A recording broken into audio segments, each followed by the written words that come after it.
Life is like a hotel hall room. You don't know which door you're supposed to be behind until you take the key out of your pocket and you try to open the door. Well, this is the house I grew up in, and I lived here till I was 18.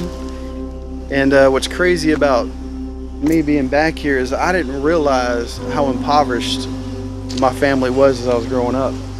My dad and I, we put that roof that's on there right now about 25 years ago, and it's in disrepair, and my mom planted that magnolia tree. But as I look around here and I think about this community and I think about everything that I grew up in, I not only think about, you know, where I've been, I think about where God has taken me. Right after I graduated high school, I joined the Air Force, and I challenged God, and I actually answered him by saying, all right, God, I'll read your Bible. I'll read your stinking book. And so I read the Bible, and as I was getting done reading the Bible, I ended up going to a church where a crazy youth pastor actually came alongside me and walked with me and helped me know to God more. And that was Keith Loy. And I'm really thankful for Keith, because him and Pastor DeVern Schwinn really stepped up at that moment and helped me get to a point to where I was that when I came back home, I realized where I didn't want to be.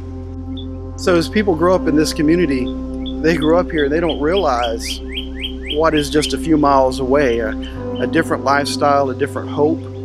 And the only way we can do that is if we can introduce true hope into their lives. That true hope comes from a relationship with God.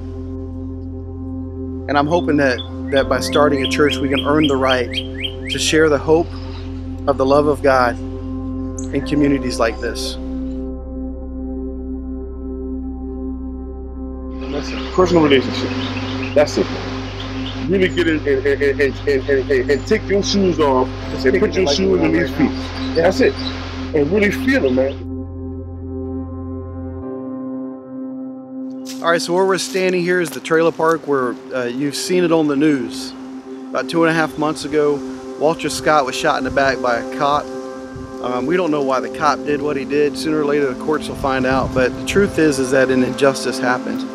But an injustice happened well before the day that he was shot. The injustice happened by society failing a community because the community, kids are dropping out of school because they don't know how to read. There's no hope in their lives, and the reason why there's no hope is because they're not hearing the message and the hope that comes through a relationship with Christ. The only thing that'll truly transform a community is a relationship that somebody can start with God through Christ. And then as they reconcile with God, they reconcile with each other. And then if we're reconciling with each other, it's less likely that somebody is going to be shot in the back.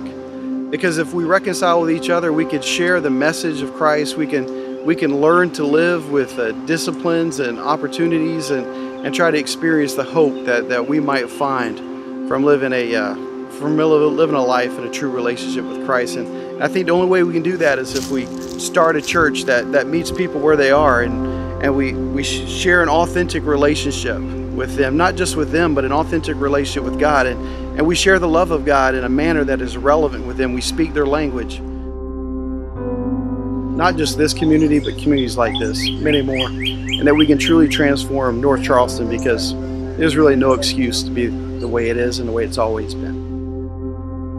20% of the kids that go into North Charleston High School, by a quote out of a 2012 newspaper article, states that 20% of the kids going to North Charleston High School read at a 4th grade level. That means at the age of 9, they stop learning how to read. What does a kid experience to where they stop losing hope, to where they stop learning? And that is such a sad state. And so I started thinking about, as God's called us to start a church, one, we need to be located somewhere where we can build a church. But not only that, but we have to have a component to where we're in our communities and we're attempting to transform a community, not just for today, but for tomorrow. Well, Blaze is definitely a dreamer by nature. And I love to hear him talk about the suburban and just the feel and the emotion behind going into a neighborhood with a tool that resonates within them. And so what we're going to do is we're going to do sidewalk Sunday schools. And it's funny because it's going to happen on a Saturday. And it may not even be on a sidewalk, it might be in the middle of the road. And we've already got the Suburban. We're going to get it tricked out. We're going to wrap it. We're going to put big rims on it. And we're going to put a booming stereo system in it. And then we're going to come with a trailer, and we're going to do a fold-out stage, and then we're going to throw a block party. This is our church in a box, which is really neat. It's a 8-foot by 20-foot trailer, and we're just so excited about it. But this is our church in a box. What's amazing about this is the Wesleyan Church didn't exist in Charleston when I grew up. I didn't even know what the Wesleyan Church was, and I really didn't know what the Wesleyan Church was when I went to South Dakota to be with Keith. But something that I learned about the Wesleyan Church is let's love God and let's love people. Let's do the best thing that we can do to reconcile ourselves to each other. And I grew to love the Wesleyan Church, and I think it's an amazing thing that God had to take me out of North Charleston to South Dakota twice to introduce me to the Wesleyan Church.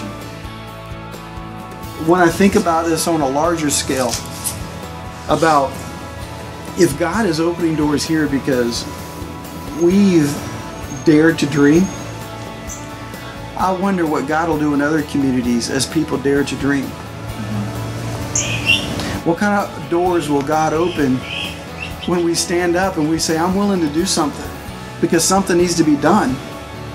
And it doesn't start with Allison and Blaze or Pastor Buddy or Wade and Amy. It starts with me. And you're a me. And I just wonder what God could do through you.